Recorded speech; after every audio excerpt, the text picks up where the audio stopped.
Hello everyone, welcome to KRS success shot. KRS success shot में आप सभी का बहुत बहुत स्वागत है। और आज हम लोग करने वाले हैं यूपी SSSC जूनियर असिस्टेंट 2016 के इंटरव्यू से रिलेटेड कुछ और चीज़ें भी, और साथ में जो बच्चे PET की प्रिपरेशन कर रहे हैं उनके लिए भी सेशन बहुत ज़्यादा इंपॉर्टेंट है, क्योंकि बेसिकली आज हम जो टॉपिक कवर करने वाले हैं वो आपका जीव विज्ञान से रिलेटेड है ना। और टॉपिक का नाम है मानव शरीर क्रिया। तो मानव शरीर क्रिया से जितने भी इम्पॉर्टेंट क्वेश्चन बन सकते हैं आपके एग्ज़ाम में, ठीक है, वो सारे क्वेश्चन आज हम लोग कवर अप कर लेंगे। हो सकता है वीडियो थोड़ा सा बड़ा हो जाए, लेकिन फिर भी हम कोशिश करेंगे कि जो है मैक्सिमम क्वेश्चन जो है इसके अंदर हम लोग कंप्लीट कर लें। क्वेश्चन को ध्यान से सुनिएगा। मैं पूरा क्वेश्चन जो है हर जगह नहीं मेंशन करूँगी, लेकिन हाँ उसके आंसर से ज़रूर से लिख दूँगी यहाँ पे।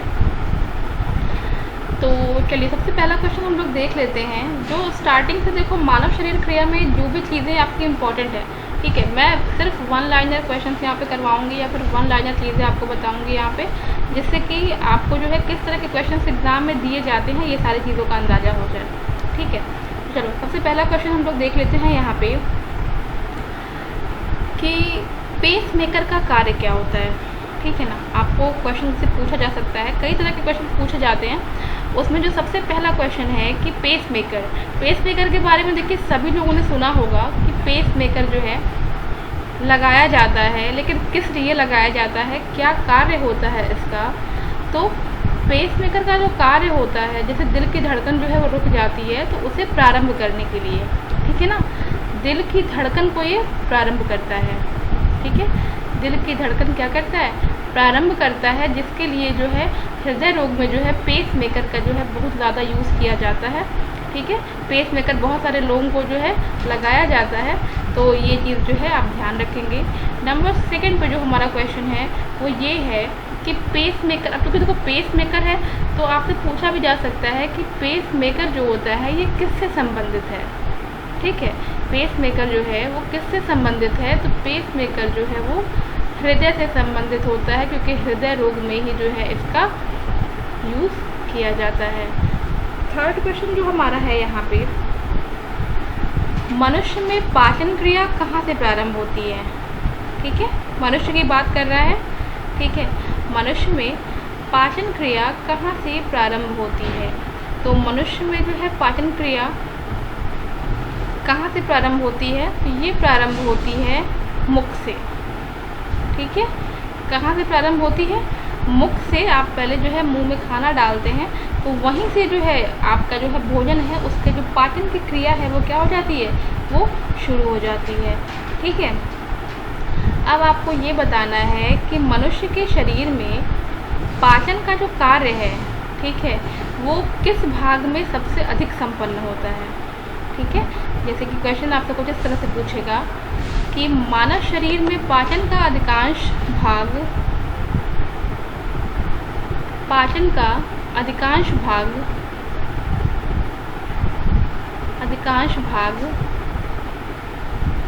किस अंग में संपन्न होता है, ठीक है। क्वेश्चन का सीधा सा मतलब ये है कि जो पाचन क्रिया होती है वो किस अंग में सर्वाधिक होती है, ठीक है, किस अंग में सर्वाधिक होती है, तो ये है आपका छोटी आंत, ठीक है, छोटी आंत में। तो छोटी आंत इसका जो है वो आंसर एकदम सटीक हो जाएगा, छोटी आंत। नेक्स्ट क्वेश्चन जो पूछा जाता है अक्सर एग्जाम में कि मनुष्य के जीवन काल में, ठीक है, मनुष्य के जीवन काल में कितने ऐसे दांत होते हैं जो 2 बार विकसित होते हैं, ठीक है। ऐसे कितने दांत होते हैं जो 2 बार विकसित होते हैं, यानी कि 2 बार होते हैं। जैसे एक बार आप दांत टूट जाता है जब बच्चों का, या फिर काफ़ी समय में जो है आप देखते होंगे कि कुछ उम्र के बच्चों में जो है ये देखा जाता है कि दांत जो है टूट जाते हैं और दोबारा जो है वो निकल आते हैं। तो ये कितने ऐसे दांत होते हैं, तो ये होते हैं 20, ठीक है। 20 ऐसे दांत होते हैं जो कि क्या होते हैं, 2 बार विकसित होते हैं मनुष्य के जीवन काल में, ठीक है। अब आपको बताना है कि सबसे पहले, ठीक है, सबसे पहले रक्त परिसंचरण तंत्र, रक्त परिसंचरण तंत्र का अध्ययन किसने किया था? ठीक है, तो इसका अध्ययन सबसे पहले किसने किया था? हार्वे ने। किसने किया था? हार्वे। ठीक है ना, हार्वे ने। ठीक है, तो सबसे पहले रक्त परिसंचरण तंत्र का अध्ययन किसने किया था? हार्वे ने किया था। मैं ये पूरा यहाँ से इरेज कर रही हूँ अभी। ठीक है, चलिए नेक्स्ट जो हमारा क्वेश्चन बनता है नंबर 7, ये बनता है आपका कि मानव रुधिर का पीएच। ठीक है ना, मानव रुधिर का जो पीएच वैल्यू होता है या फिर आप पीएच मान कह सकते हो कि मानव रुधिर का पीएच कितना होता है, तो ये होता है 7.4। बहुत इंपॉर्टेंट है, अक्सर आपको कई एग्जामों में देखने को मिल जाएगा। ठीक है, मानव शरीर से रिलेटेड है तो सारे क्वेश्चन आपको उससे ही मिलेंगे। ठीक है, नेक्स्ट आता है आपका कि रक्त में पाई जाने वाली धातु कौन सी होती है? ठीक है, रक्त में पाई जाने वाली धातु, यानी कि रक्त में कौन सी धातु पाई जाती है? तो रक्त में जो धातु पाई जाती है वो कौन सी होती है? वो होता है लोहा। ठीक है, वो होता है लोहा। चलिए नेक्स्ट बढ़ जाते हैं नंबर 9 पे। रक्त का शुद्धिकरण कहाँ होता है? देखिए सारे क्वेश्चन जो हैं वन लाइनर है लेकिन इम्पोर्टेंट है। रक्त का शुद्धिकरण कहाँ होता है? ठीक है, तो रक्त का शुद्धिकरण कहाँ पे होता है? तो ये होता है आपका किडनी में। कहाँ होता है? किडनी में। ठीक है, नेक्स्ट नंबर 10, 10वां नंबर है आपका, लार में कौन सा एंजाइम पाया जाता है? लार में कौन सा एंजाइम पाया जाता है? ठीक है ना, तो लार में कौन सा एंजाइम पाया जाता है? इसका आंसर है आपका टाइलिन। ठीक है, जो टाइलिन नामक एंजाइम होता है वो मनुष्य के लार में पाया जाता है। नेक्स्ट हमारा जो क्वेश्चन है कि लार किसके पाचन में सहायक होती है? ठीक है, आपको पता है कि लार जो है वो पाचन में सहायता करती है, तो आपसे वही क्वेश्चन पूछा गया है कि लार किसके पाचन में सहायता करती है? तो ये होता है स्टार्च। ठीक है ना, स्टार्च के पाचन में जो है लार सहायता करती है। नेक्स्ट हमारा जो क्वेश्चन है वो है क्रेब्स चक्र में किसका संश्लेषण होता है? क्रेब्स चक्र। ठीक है, क्रेब्स चक्र में किसका संश्लेषण होता है? किसका संश्लेषण होता है? तो ये होता है आपका पाइरुविक अम्ल का। ठीक है, ये एक अम्ल होता है पाइरुविक। ठीक है, पाइरुविक अम्ल का संश्लेषण होता है क्रेब्स चक्र में। चलिए आगे बढ़ते हैं, इसके बाद से हम लोग देखते हैं क्वेश्चन नंबर। चलिए ये मेरे से इरेज हो गया है यहाँ पे, ये मेरे से इरेज हो गया है यहाँ पे, तो मैं इसे वापस से सोच रही हूँ कि यहाँ लिख दूँ। हो सकता है कुछ लोगों का छूट गया हो। ठीक है, मैंने शायद यहाँ पे लिखा था लार किसे पाचन में सहायता करती है। ठीक है ना, और नेक्स्ट मैंने यहाँ लिखा था 12 नंबर पे क्रेब्स चक्र। ठीक है, क्रेब्स चक्र। चलिए 13 नंबर पे हमें देखना है यहाँ पे पेप्सिन किसको बदलता है, यानी कि पेप्सिन का कार्य क्या होता है। ठीक है, पेप्सिन, तो पेप्सिन क्या कर देता है? ये प्रोटीन को, ठीक है ना, प्रोटीन को ये बदल देता है किसमें? पॉलीपेप्टाइड में। पॉलीपेप्टाइड में। क्लियर है? नेक्स्ट हम बढ़ते हैं क्वेश्चन नंबर 14 की तरफ। इसमें ये आपसे कह रहा है कि पाचन प्रक्रिया में प्रोटीन किस पदार्थ में बदल जाते हैं। ठीक है, पाचन प्रक्रिया में प्रोटीन बदल जाते हैं। आपको ये बताना है कि पाचन प्रक्रिया में प्रोटीन होते हैं वो किस पदार्थ में बदल जाते हैं। ये बदल जाते हैं अमीनो एसिड में, यानी कि अमीनो अम्ल में, अमीनो अम्ल में। नेक्स्ट हमारा है 15 नंबर, ये है पित्त, यानी कि इसे बाइल बोलते हैं, ठीक है ना, बाइल या फिर आप पित्त भी बोल सकते हो। पित्त कहाँ जमा होता है? पित्त कहाँ जमा होता है? तो पित्त जो है वो कहाँ जमा होता है? ये जमा होता है पित्ताशय में, ठीक है ना, पित्ताशय में ये जमा होता है, पित्ताशय में। चलिए आगे बढ़ लेते हैं हम लोग। 15 क्वेश्चन हम लोगों ने कर लिया। ये सारे वन लाइनर क्वेश्चन हैं और बहुत ज़्यादा इंपॉर्टेंट हैं सारे क्वेश्चन। नेक्स्ट हमारा है नंबर 16, क्योंकि पित्त की बात कर रहे हैं तो पित्त कहाँ जमा होता है ये पता चल गया। और पित्त जो है वो किसके द्वारा पैदा किया जाता है?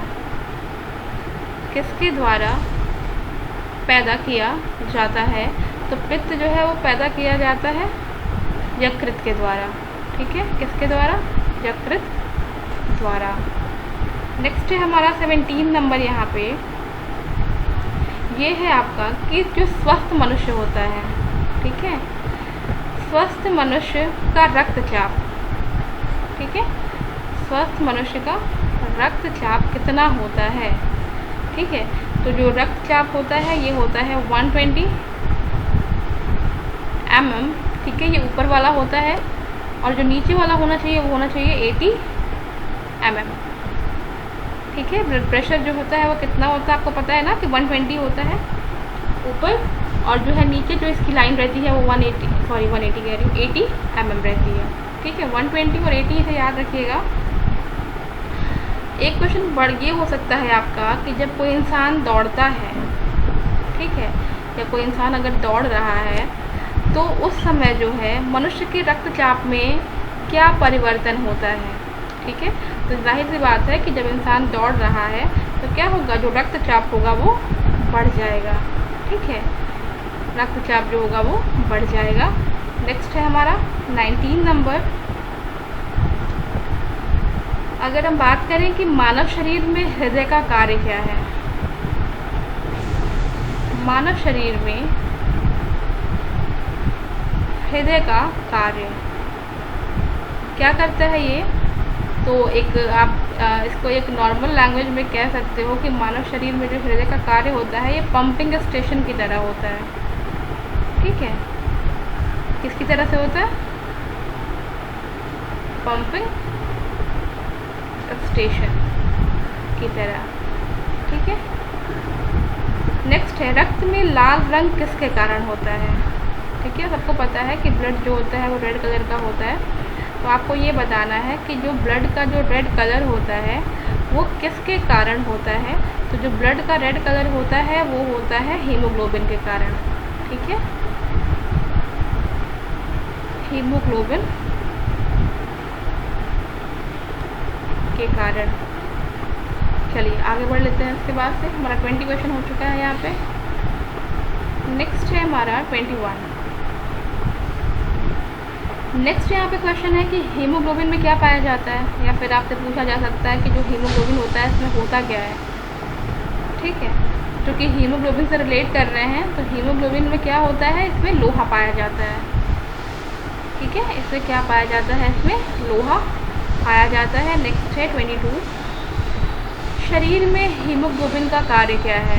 शरीर में अक्सर आप लोग देखते होंगे कि कुछ लोग जो है हीमोग्लोबिन का टेस्ट कराते हैं तो उनके में जो है हीमोग्लोबिन जो है वो कम पाया जाता है। तो आपको यहाँ से बताना है कि शरीर में जो हीमोग्लोबिन है उसका कार्य होता क्या है। तो ये होता है ऑक्सीजन का परिवहन करता है, ठीक है। जो हीमोग्लोबिन होता है वो ऑक्सीजन का परिवहन करता है, ठीक है, ऑक्सीजन का परिवहन करता है, तो ध्यान देंगे। चलिए नेक्स्ट हमारा है हीमोग्लोबिन जो है किसका महत्वपूर्ण घटक है। देखिए हीमोग्लोबिन बहुत इंपॉर्टेंट है, तो इसके बारे में जो कुछ चीज़ें बताई जा रही हैं ये चीज़ आप समझ लीजिएगा कि हीमोग्लोबिन जो है किसका महत्वपूर्ण घटक है, ठीक है, महत्वपूर्ण घटक है। तो ये है आरबीसी का, यानी कि रेड ब्लड सेल्स, ठीक है ना। आरबीसी का जो है ये महत्वपूर्ण घटक है, कौन, हीमोग्लोबिन। चलिए यहाँ से इतना क्वेश्चन होने के बाद से अब हम लोग यहाँ तक रेस करेंगे, इसके बाद से फिर आगे बढ़ते हैं यहाँ पे 24 नंबर जो हमारा क्वेश्चन बनेगा यहाँ से, ये क्वेश्चन भी जो है आपका हीमोग्लोबिन का ही है। तो अब सब कुछ पढ़ लिया है इसके बारे में, तो ये भी जान लेते हैं कि हीमोग्लोबिन का कार्य क्या होता है। ठीक है, ये मैंने बता दिया है आपको कि बेसिकली जो है ये ऑक्सीजन का परिवहन करता है, या फिर आप ये भी एक बोल सकते हो कि ऑक्सीजन को जो है एक जगह से दूसरे स्थान पर ले जाता है। तो ये चीज़ आप खुद से ही समझ लेंगे। ठीक है, चलिए नेक्स्ट हमारा जो क्वेश्चन होगा, किसकी सहायता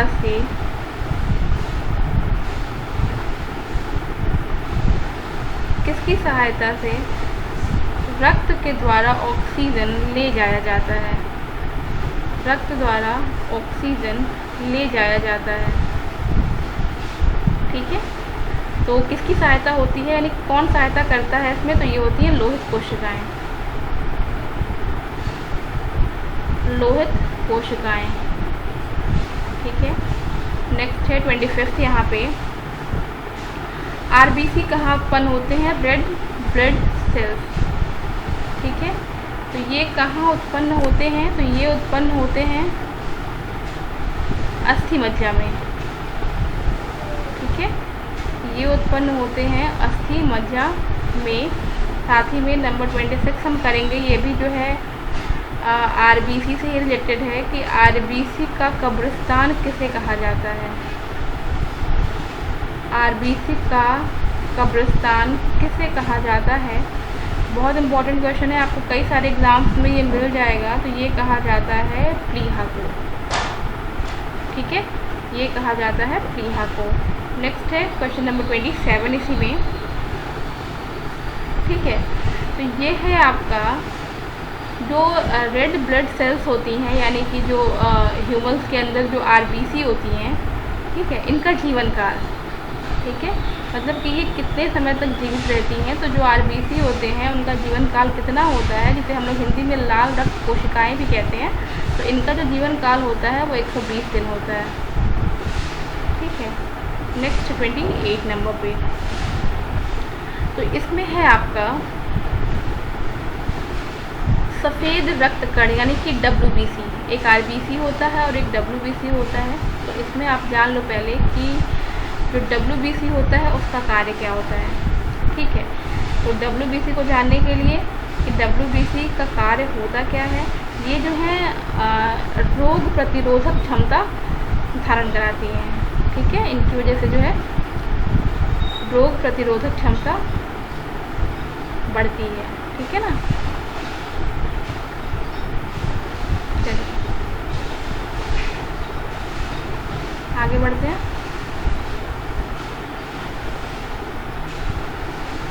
29 नंबर है हमारा,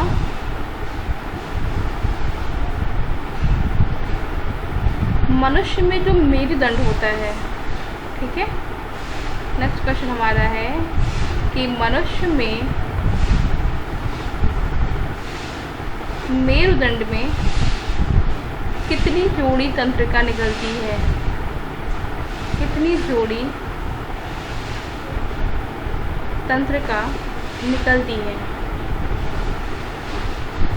ठीक है, तो कितनी जोड़ी तंत्रिकाएं निकलती हैं? तो ये हैं 31।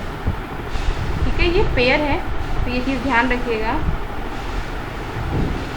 नेक्स्ट है आपका कि जो प्रतिवर्ती क्रियाएं होती हैं। ठीक है, प्रतिवर्ती क्रियाओं का नियंत्रण केंद्र कहाँ पर है? प्रतिवर्ती क्रियाओं का जो नियंत्रण केंद्र है, ठीक है ना, कहाँ पर है ये आपको बताना है। तो ये जो केंद्र होता है ये कहाँ होता है? कशेरुक रज्जु में। ठीक है, कशेरुक रज्जु में। तो इस चीज़ को आपको ध्यान देना है।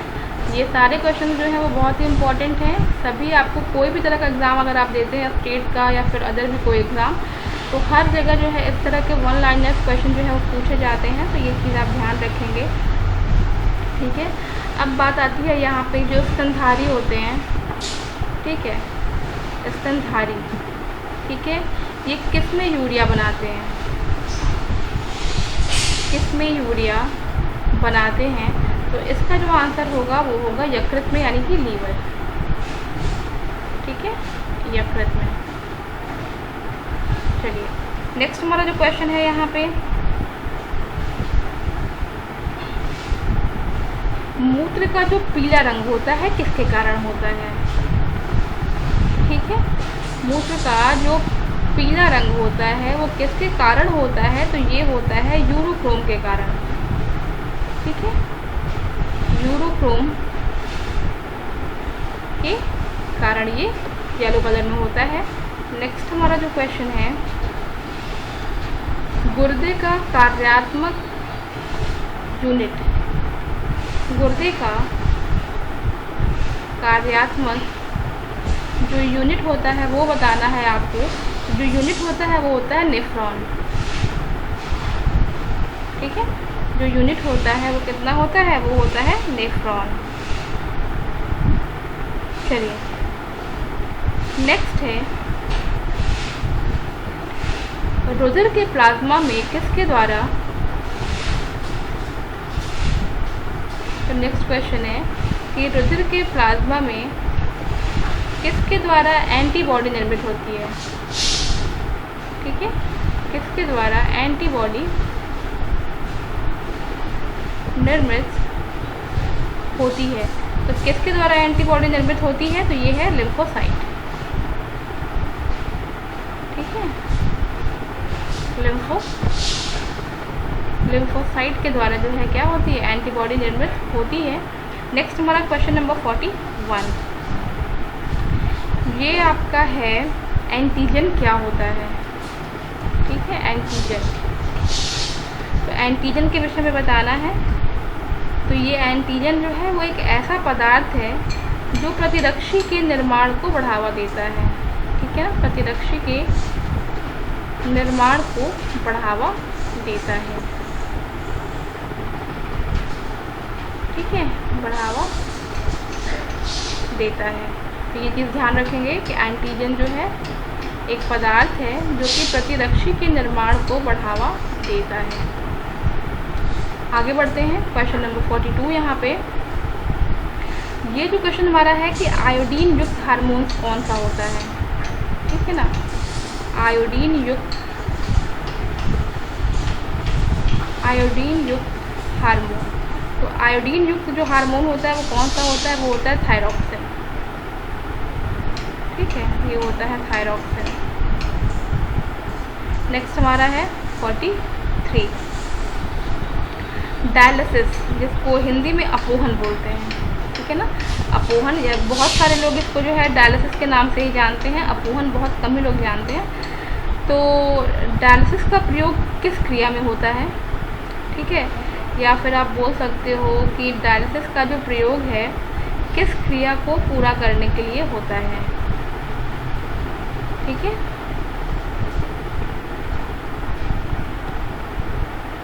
पूरा करने के लिए है। तो ये है वृक्क की क्रिया को पूरा करने के लिए जो है इसका यूज़ किया जाता है। ठीक है ना, वृक्क के लिए। चलिए आगे बढ़ते हैं। इसके बाद से हम लोग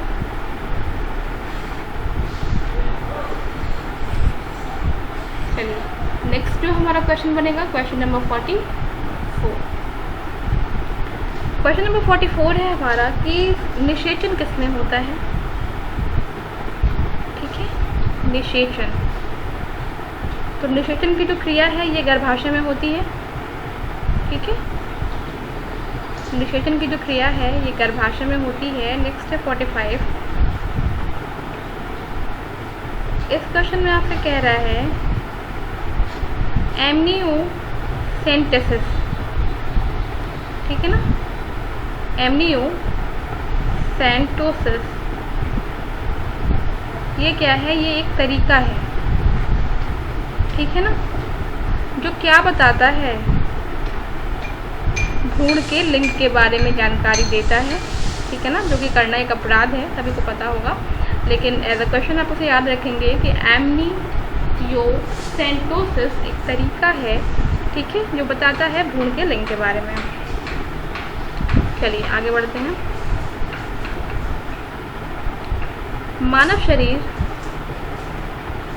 मानव शरीर का जो रक्तचाप होता है या ठीक है वो नियंत्रित होता है। मानव शरीर का रक्तचाप नियंत्रित होता है, तो किससे होता है नियंत्रित? अधिवृक्क ग्रंथि से। अधिवृक्क ग्रंथि से। चलिए नेक्स्ट क्वेश्चन हमारा है क्वेश्चन नंबर 47। जीवन रक्षक हार्मोन, ठीक है, जीवन रक्षक हार्मोन किस ग्रंथि से स्रावित होते हैं, ये आपको बताना है कि जीवन रक्षक जो हार्मोन है किस ग्रंथि से स्रावित होते हैं। ठीक है, तो ये स्रावित होते हैं आपका एड्रिनल से। किससे? एड्रिनल से। चलिए आगे बढ़ते हैं क्वेश्चन नंबर 48। ये आपका है क्वेश्चन कि मनुष्य के शरीर की सबसे छोटी ग्रंथि, ठीक है, क्योंकि मानव शरीर की बात हो रही है तो भी मैंने यहाँ पे मेंशन कर दिया है कि मनुष्य के शरीर की सबसे छोटी ग्रंथि, ठीक है, तो मनुष्य के शरीर की जो सबसे छोटी ग्रंथि है वो कौन सी है? ये है पिट्यूटरी। ठीक है, पिट्यूटरी ग्रंथि जो है मनुष्य के शरीर की सबसे छोटी ग्रंथि होती है। नेक्स्ट हमारा क्वेश्चन नंबर 49 यहाँ बन रहा है कि मनुष्य की शरीर की किस ग्रंथि को मास्टर ग्रंथि कहा जाता है। ठीक है ना, मास्टर ग्रंथि जो है किसे कहा जाता है, या फिर मनुष्य के शरीर की किस ग्रंथि को मास्टर ग्रंथि कहा जाता है? तो ये है आपका पीयूष ग्रंथि को। ठीक है, पीयूष ग्रंथि को मास्टर ग्रंथि भी कहा जाता है। नेक्स्ट है क्वेश्चन नंबर 50। ठीक है, तो यहाँ पे है कि स्त्रियों की नसबंदी को कहा जाता है। नेक्स्ट क्वेश्चन है स्त्रियों की नसबंदी को कहा जाता है, तो क्या कहा जाता है इसमें? इसे कहा जाता है ट्यूबैक्टोमी। ट्यूबैक्टोमी,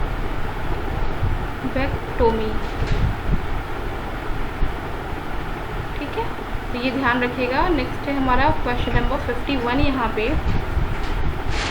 ये जो क्वेश्चन है यहाँ पे है कि मायोग्लोबिन में कौन सी धातु होती है। ठीक है,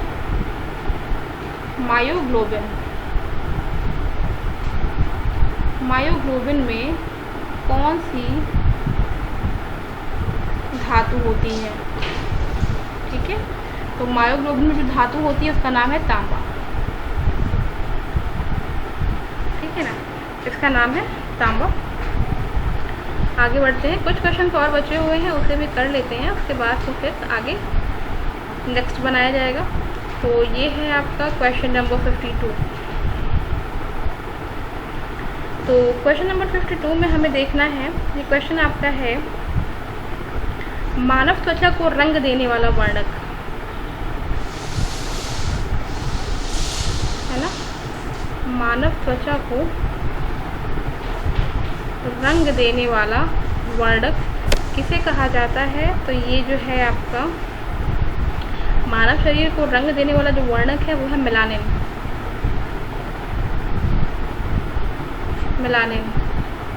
ठीक है, नेक्स्ट है क्वेश्चन नंबर 53। ओके, 53 है कि मानव शरीर का सबसे बड़ा अंग, तो मैं मानव शरीर यहाँ पे नहीं मेंशन कर रही हूँ, बस मैं सबसे बड़ा अंग यहाँ मेंशन कर रही हूँ। आप समझ लीजिएगा कि मानव शरीर की बात की जा रही है, तो मानव शरीर का जो सबसे बड़ा अंग है वो कौन सा है? वो है फेफड़ा। ठीक है, वो है फेफड़ा। इसके बाद से हम बात कर लेते हैं कि जो टेंडन होता है, ठीक है, टेंडन जिसे हम हिंदी में कंडरा बोलते हैं, कंडरा, ठीक है, ये किसको जोड़ता है? तो जो कंडरा होता है ये पेशियों को हड्डी से जोड़ता है। ठीक है, पेशी को हड्डी से जोड़ता है। ठीक है, नेक्स्ट हमारा है क्वेश्चन नंबर 55। इसमें हमारा है आदमी के कंठ के किस भाग को अवटु उदर्ध यानी कि एडम्स एप्पल कहा जाता है। ठीक है, आदमी के कंठ के किस भाग को अवटु उदर्ध, या फिर आपको ये समझ में नहीं आता है तो आप इसे एडम्स एप्पल कह लें। एडम्स एप्पल कहा जाता है। तो किस भाग को कहा जाता है? ये कहा जाता है थायराइड उपास्थि को। थायराइड उपास्थि को। चलिए नेक्स्ट हमारा क्वेश्चन बन रहा है क्वेश्चन नंबर 56। यहाँ से ये क्वेश्चन है कि जो मानव का मस्तिष्क होता है, ठीक है, मानव का मस्तिष्क, ठीक है, कितने ग्राम का होता है? लगभग में ये वैल्यू आपको बतानी होती है। ठीक है, तो ये होता है 1350 ग्राम का। ठीक है, 1350 ग्राम का। चलिए नेक्स्ट हमारा जो क्वेश्चन बन रहा है यहाँ पे क्वेश्चन नंबर 57 बन रहा है। ये आपका क्वेश्चन है कि जो इंसुलिन है ये कहाँ से उत्पादित होता है। इंसुलिन उत्पादित होता है तो कहाँ से उत्पादित होता है इंसुलिन? तो ये होता है पेनक्रियाज के द्वारा।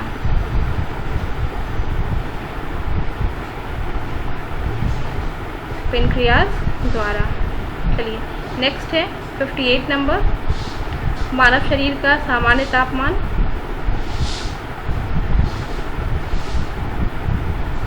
जो सामान्य जो है तापमान होता है, टेम्परेचर जो हम लोग जो है मेज़र करते हैं, तो सामान्य जो होता है वो कितना होता है? तो वो होता है 36.9 डिग्री सेल्सियस। नेक्स्ट क्वेश्चन आपका दिख रहा होगा आपको 59 नंबर पे कि कौन सा जो हार्मोन है वो लड़ो उड़ो हार्मोन कहलाता है। तो ये जो हार्मोन है थोड़ा सा आपको नया नाम लग रहा होगा, लड़ो उड़ो हार्मोन, लेकिन ये ऐसा है नहीं। एड्रेनलिन के नाम से आप जानते हैं इसे। ठीक है, एड्रेनलिन, ठीक है ना।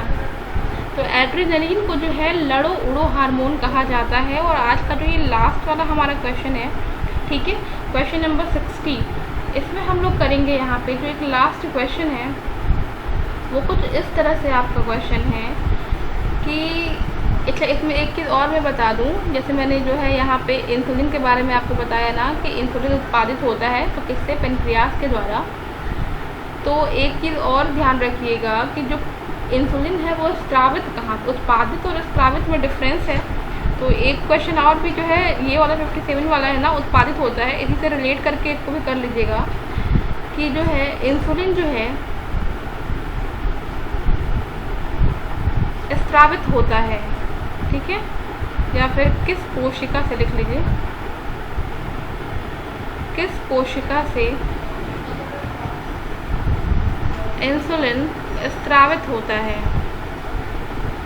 ठीक है, स्रावित होता है। ठीक है, तो किस से होता है ये स्रावित? तो ये होता है बीटा कोशिका से। ठीक है ना, बीटा कोशिका से। अब आप देख रहे होंगे कि यहाँ पे हम लोगों ने जो है 60 क्वेश्चन का सेट किया है। ठीक है, अब इसके बाद से मैं आपको पहले से बता दूं कि जो नेक्स्ट वीडियो हमारा आएगा वो जो है ब्लड ग्रुप पे आएगा। ठीक है, और ब्लड ग्रुप में भी जो है हम लोग कोशिश करेंगे कि जितने भी इम्पोर्टेंट क्वेश्चन है वो सारे कवर अप कर लिए जाएँ। ठीक है, उसमें बहुत ज़्यादा क्वेश्चन नहीं होंगे क्योंकि ब्लड ग्रुप जो है बेसिकली जो है आपको दिख जाएगा कि जो है कुछ चीज़ें जो है आपकी जो है उसमें कराने लायक है वो करा दी जाएंगी। बाकी ब्लड ग्रुप के बारे में आपको मालूम होगा बहुत सारी चीज़ें। ठीक है, तो ये 1 लाइनर क्वेश्चन इसमें हैं आपके, और कुछ क्वेश्चन अगर इसमें मुझे लगेंगे कि और कराने लायक हैं तो वो भी आपको करा दी जाएगी। चलिए मिलते हैं अपने नेक्स्ट वीडियो में। Till then take care and bye bye.